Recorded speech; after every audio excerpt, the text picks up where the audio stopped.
ప్రతి 10 మందిలో 8 మంది దెయ్యాలు ఉన్నాయని నమ్ముతారు. ప్రతి నలుగురిలో ఒకరు దెయ్యాన్ని చూసామని చెబుతారు. కానీ వాస్తవాలేంటి? వాస్తవానికి మనం ఆశించింది, ఊహించింది కాకుండా రియల్ లైఫ్ వేరే ఉంటుంది.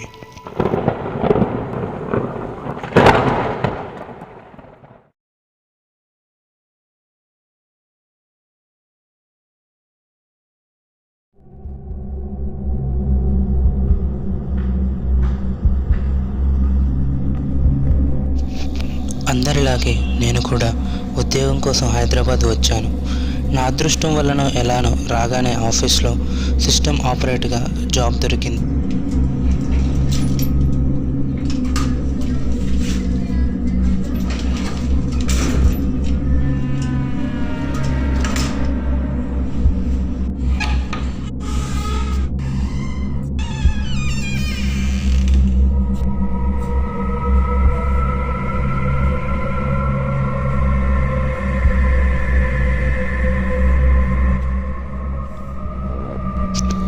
నేను జాబ్లో జాయిన్ అయిన 2వ రోజు నుంచి ఆ చుట్టుపక్కల ఉండే ప్రతి ఒక్కరూ ఆఫీస్లో ఏదో ఉంది, దెయ్యం ఉంది అని చెప్పడం మొదలుపెట్టారు.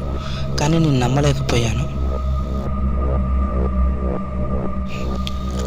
కానీ కొన్ని రోజులు గడిచాక నమ్మాల్సి వచ్చింది.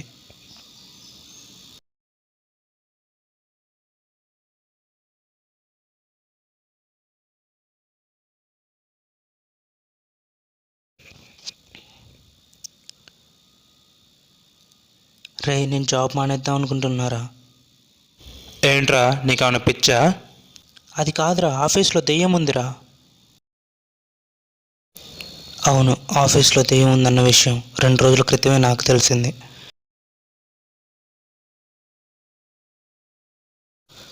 చుట్టుపక్కన వాళ్ళు చెప్పిన విషయాలు నా మనసును ఒకటే కదిపేస్తున్నాయి. అది నిజమా కాదా, నిజంగానే ఉందా అనే ఆలోచన నా మెదడులో ఒకటే తిరుగుతూ ఉన్నాయి. నా పని నేను చేస్తూ ఉండగా సడన్గా ఎవరో మాట్లాడుతున్నట్టు ఏవో శబ్దాలు వినిపించడం.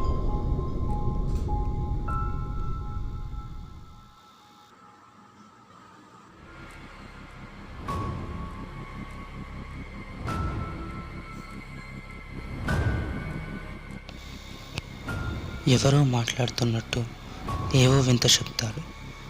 చూస్తే ఏమీ కనిపించట్లేదు. అసలు ఏముంది ఇక్కడ అర్థం కావట్లేదు.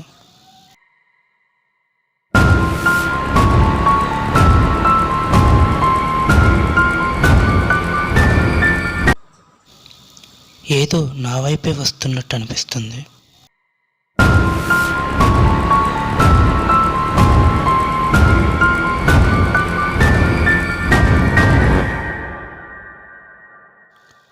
నేను పనిలో ఉన్నప్పుడు నన్నెవరో చూస్తున్నట్టు అనిపించడం, అక్కడెవరూ లేకపోవడం వింతగా అనిపిస్తుంది.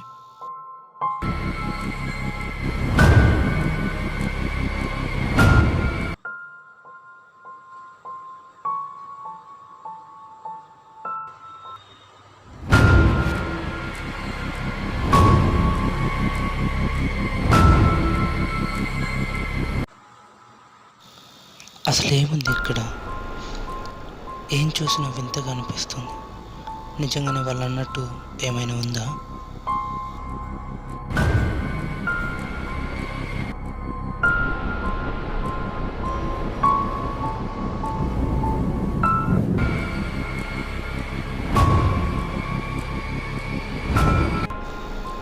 ఎందువల్లనో తెలియదు, చూసే ప్రతి వస్తువులోనూ ఏదో ఉన్నట్లుగా అనిపిస్తూ ఉంది.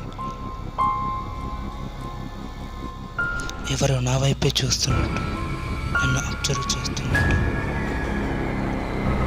ఆఖరికి ట్యాప్ నుంచి వచ్చే వాటర్ డ్రాప్ సౌండ్ కూడా నాకు చాలా పెద్దగా వినిపిస్తుంది.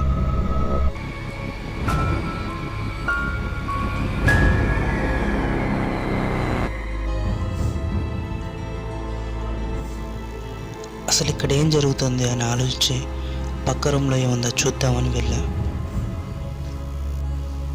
ఆ రూమ్లో ఏమీ లేదు. కానీ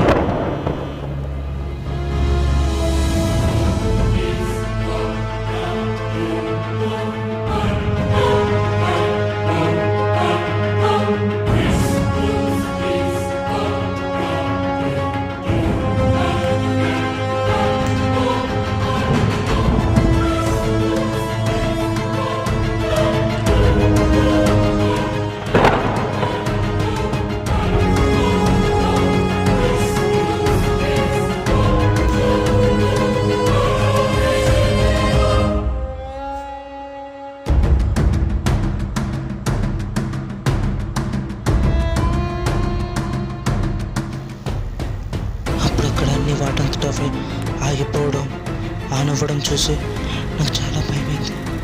ఇక్కడి నుంచి ఎలాగైనా తప్పించుకోవాలని బయటపడాలని ప్రయత్నించాను.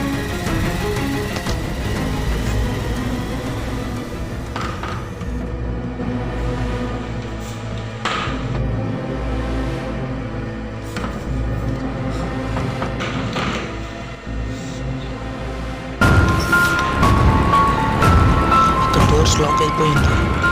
నాకేం చేయాలో అర్థం కావట్లేదు. కొంతసేపటికి మైకం వచ్చి పడిపోయా. లేచి చూస్తే తలుపులు తెరిచున్నాయి. రేయ్, 80% ఆఫ్ జనాలకి ఫాస్మోఫోబియా అనే డిసీజ్ ఉంటుంది. అంటే దెయ్యం అంటే భయం. నాకు ఏ డిసీజు లేదు, నేను బాగానే ఉన్నాను. నువ్వు ఒంటరిగా ఉన్నావు కదా, నీకు అందుకే అలా అనిపించి ఉంటుంది. లైట్ తీసుకో, పట్టించుకోకు. నా కళ్ళ ముందే లైట్స్ ఫ్యాన్స్ ఆఫ్ అవుతుంటే నా గుండె చెల్లు మందిరా. అలా భయపడ్డా కాబట్టి నీకు చెప్తున్నారా? అది కేవలం ఏ చిన్న ప్రాబ్లం వలన జరుగుంటుంది. కావాలంటే మీ వాళ్ళకి కాల్ చేసి కనుక్కో. సరే, ఇప్పుడే చేసి కనుక్కుంటా. ఒక 5 నిమిషాలు. సార్, చెప్పమ్మా నవీన్. మన ఆఫీస్లో లైట్స్ ఫ్యాన్స్ వాటంతట అవి ఆన్ అండ్ ఆఫ్ అవుతున్నాయి సార్. లైట్స్ ఫ్యాన్స్ ఆటోమేటిక్గా ఆన్ అండ్ ఆఫ్ అవ్వడానికి కారణం మన ఆఫీస్లో షార్ట్ సర్క్యూట్ అమ్మా.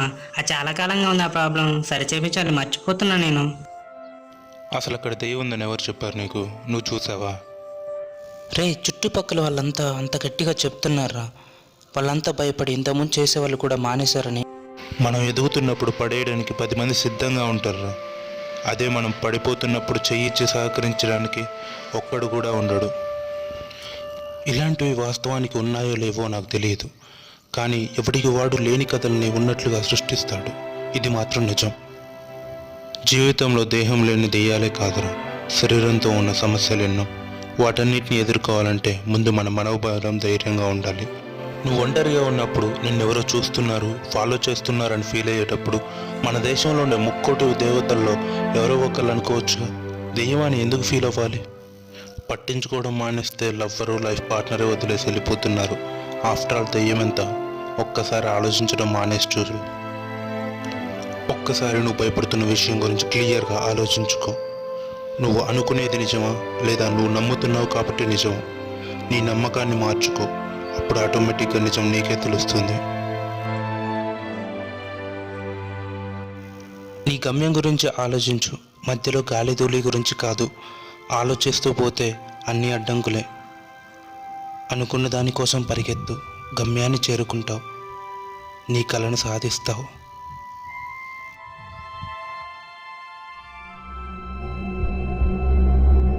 అసలు ఆ రోజు తలుపులు ఇలా క్లోజ్ అయ్యాయిరా? సార్, నేనే బయట గడిపెట్టి వెళ్ళిపోయా. మన చుట్టూ జరిగే చిన్న చిన్న విషయాలు, సంబంధం లేని ఊహలతోటి కొత్త కథను సృష్టించుకొని భయంతో బాధపడుతూ ఉంటాం.